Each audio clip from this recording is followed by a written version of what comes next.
Today we will be doing chapters 11 through 13.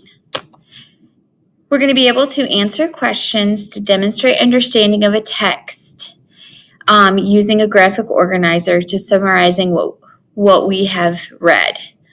So let's talk about chapters 8 through 10. What would you do if you were Alan or Joe to stop Billy from eating the worms? We know that Alan and Joe tried to convince Billy that his family had said that eating the worms was bad for him. So I want you to think about that. Pause the video, maybe tell a family member. Questions for chapters 11 through 13. Why did Tom want Billy to hurry and eat the fifth worm?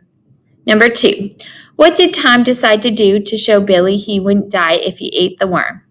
Number 3, what did Billy put on the worms before he ate it? And number 4, what did Alan do when he couldn't sleep? What did Joe do to Alan to help him get to sleep? So these are the questions to think about while we're reading chapters 11 through 13 that we will go over tomorrow. Chapter 11 is called Tom. Billy pushed the frying pan toward Tom. Okay, Fink, if it's not supposed to hurt you, you eat a piece. Oh no, said Alan. He and Joe were lying on their stomachs in the hayloft watching. If he eats a piece, you lose, Billy. The bet was you were going to eat 15 worms, not you and him together.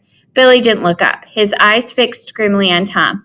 All right, then I'll go dig another worm just for him. He's so big, telling me, hurry up, hurry up. I can't wait around all day. Don't be a sassy, all right now? I didn't say sassy, said Tom uncomfortably. I just said if the first 4 worms didn't kill you, this one wouldn't.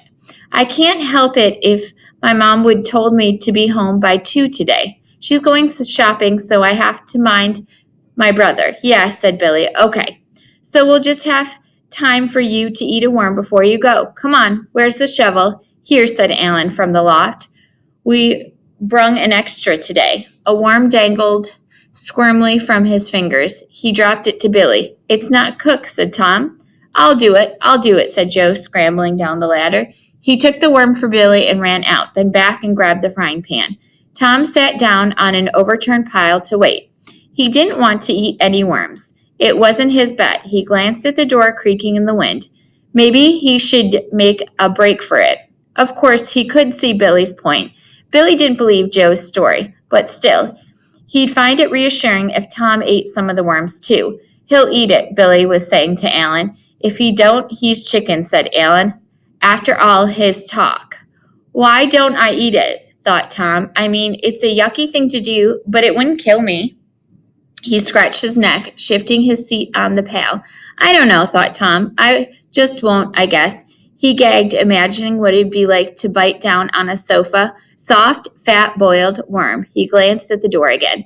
Billy kicked the door shut. Leave it open, said Tom. Why? Because I said so. Yeah, well, you don't own this barn. Neither do you. Your father does.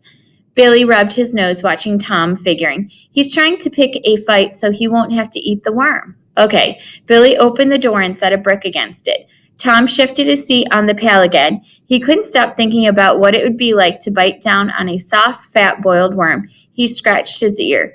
Who did Billy think he was, trying to order people around, telling them what they had to eat and all?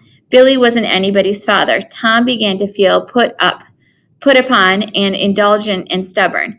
A screen door slammed. Joe came back with the worm.